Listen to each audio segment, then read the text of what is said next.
Hey, what's up guys, it's Oakley, and we'll be doing a massive battles. This is going to be sort of historic in the sense that we're doing Great Britain against the United States.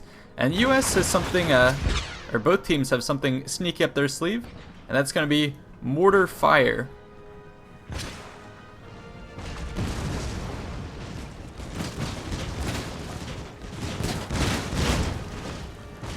So I figured we'd share that because that is pretty hectic.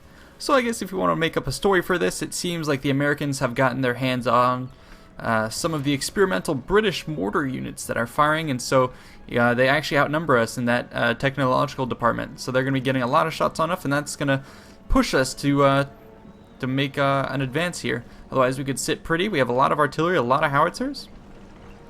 So these units are actually going to start pushing forward. A lot of artillery.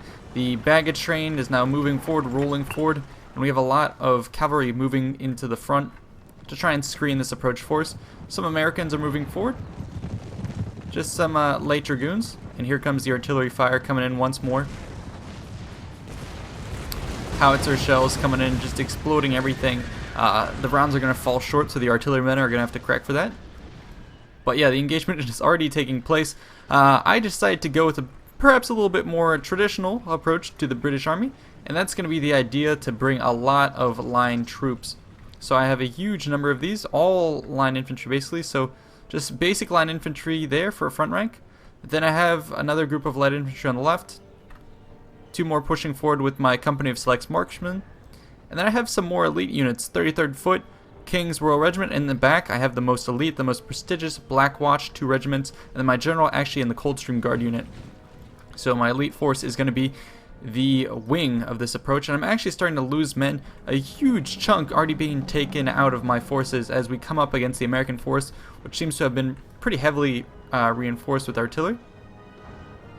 Let's see if we can't get a couple volleys of this going off, and in the distance the mortar volleys are definitely going to be starting to take their toll on both sides, picking apart our cavalry. So here comes some really devastating canister shots straight into my line. I'm going to be taking a lot of damage. These skilled marksmen are not even able to get into range just yet, so I'm going to be slowly moving up. A couple more troops lining up to get that flank shot. We can see what's going on in the center. Our cavalry has actually launched some sort of a sally out into the center, but we're absolutely massacred by the returning fire of the Americans. Looks like some of our units were able to penetrate through here, but the Americans counterattacked. And on the left, it looks like the Americans are going to be sort of consolidating their forces, but they also have some more troops actually making their way across the lines here, coming to face off against our units who have formed up into a defensive perimeter. Meanwhile, we're going to be sending the rest of our cavalry over to reinforce the main push. A lot of our infantry trying to push up the center of the green jackets to reinforce, but they're going to be taking some flanking shots. So everything is kind of being thrown into the middle. Here comes the American line trying to push into the flank here, trying to poke and prod, but they're going to meet the disciplined ranks of the British forces, and here we're going to form up. A lot of our cannons actually are going to have to be deployed prematurely because the Americans are pushing very, very heavily. We're getting some nice flanking shots. Watch this from the King's Royal Regiment. King George sends his regards. Boom. There you go. So the Americans are going to get into the mix of artillery, and now they're going to decide to push up the center within range. I was able to clean up a decent amount of the artillery and other forces here, engaging with those guys. And now the Americans are going to be pushing forward. And we are just going to be flattening the American cavalry in this position. They were able to take out some of our artillery, but now we're going to be able to get some counter shots. And up here you can see the disciplined ranks of the British forces moving up.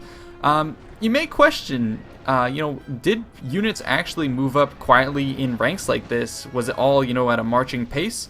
And yes, I've done some research into this, and it turns out that this is how linear tactics was done. This is how the commanders wanted their forces, and this poses a lot of questions. Why? Why would you, in the face of cannon fire, in the face of musket fire, form up into ranks thick? It seems like you're just making yourself an easy target. I guess we can discuss this while the battle is going on from what I've learned. So the first thing is you have to realize the realities of the battlefield don't at all mimic what's happening in Total War. A couple reasons for that.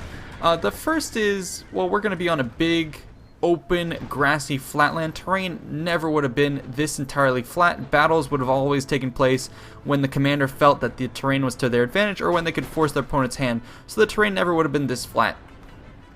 I mentioned that because it seems like in wide open flat terrain, well then, light infantry would be pretty decent at this. They can swarm around, get shots on your opponents.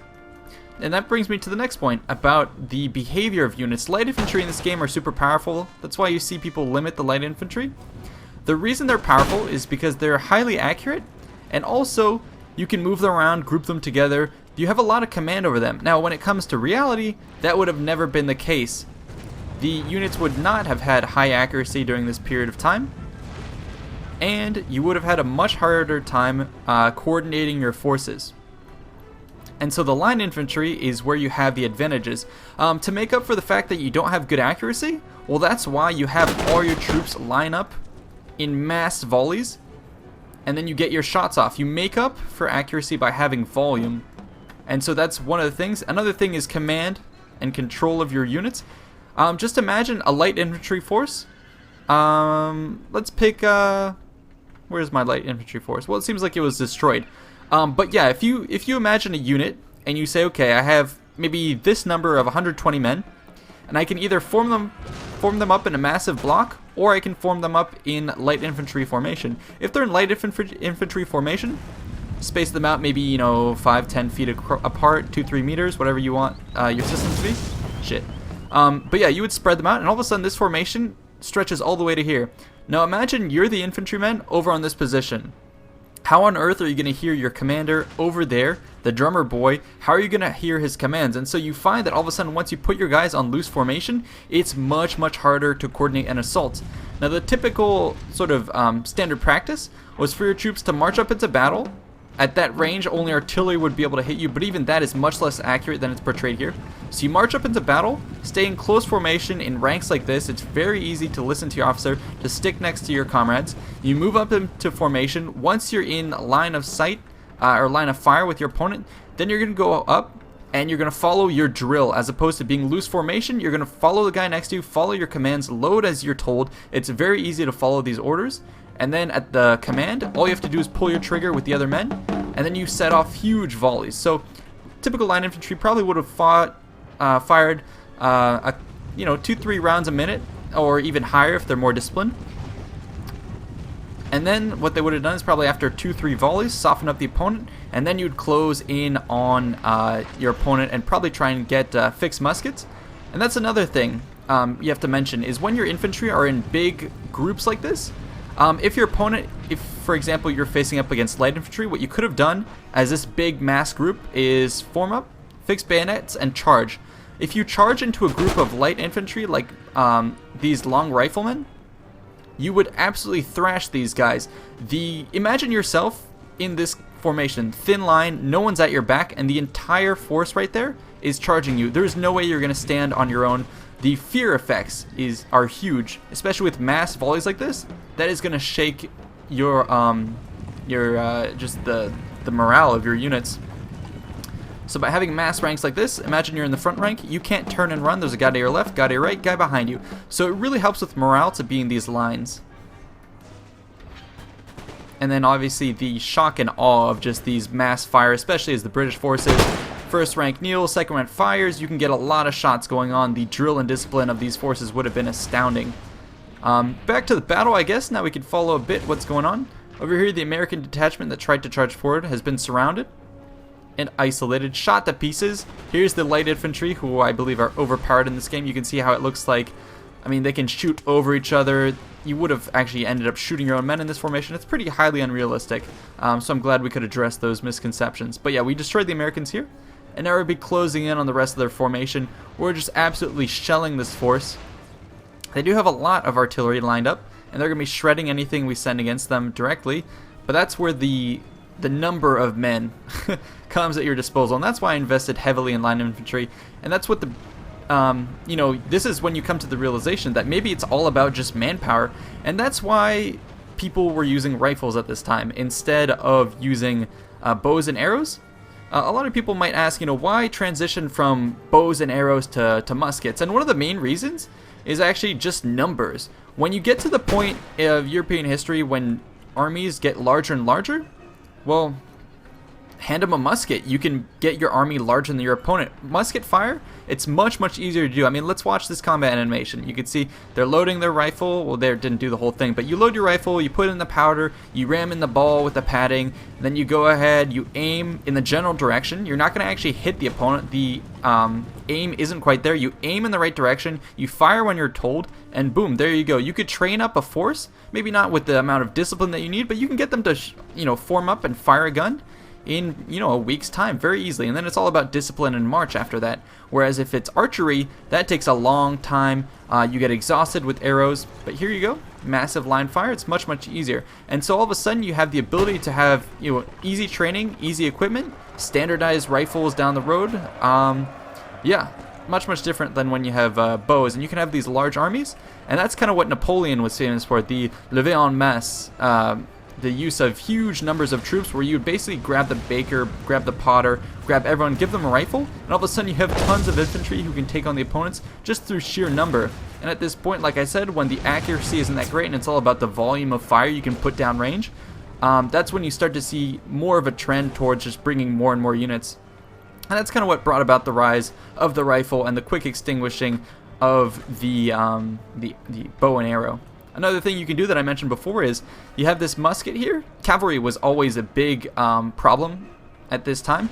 Another problem with the loose infantry formations is you could get countercharged with cavalry, so another reason to stay close to your comrades. But like I was saying, if you're charged by cavalry and you're an archer, there's not much you can do.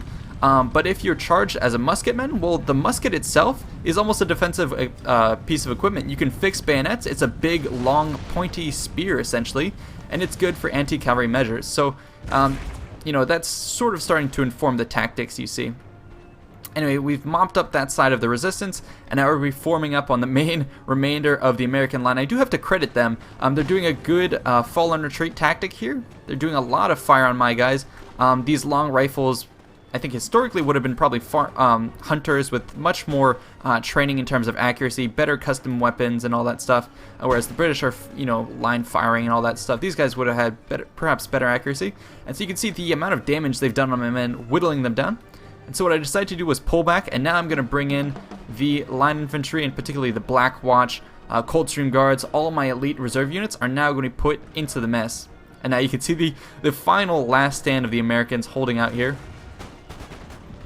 So this revolutionary battle is not going to go in their favor.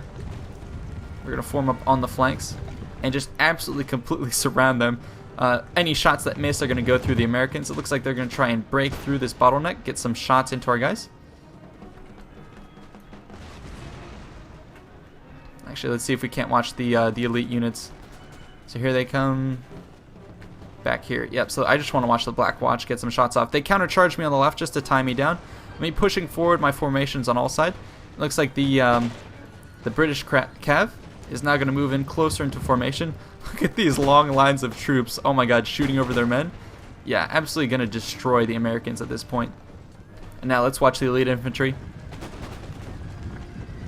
So I hope this battle not only is entertaining, but also educational in the sense of, why were people forming up in big lines? It always seemed to me before that this is just completely counter to what you'd like to do.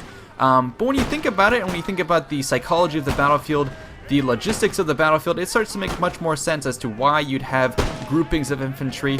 And even elite infantry like this might have the ability to fire by platoon, which has the benefits of loose formation, where you can have a lot of disciplined fire and all that stuff, but it also has a continuous fire effect. So you fire down the rank like this, and you get continuous fire, but also lots of volumetric amounts of fire coming down range.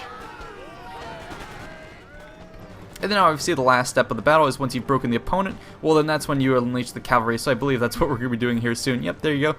Now the cavalry is going to be launched. So this is actually a pretty funny battle. It's almost coming down sort of historically how things would have happened. Yep, once the enemy breaks, or once they're loose, then that's when you unleash the cavalry. They wouldn't have had too many units like this, chasing down and shooting.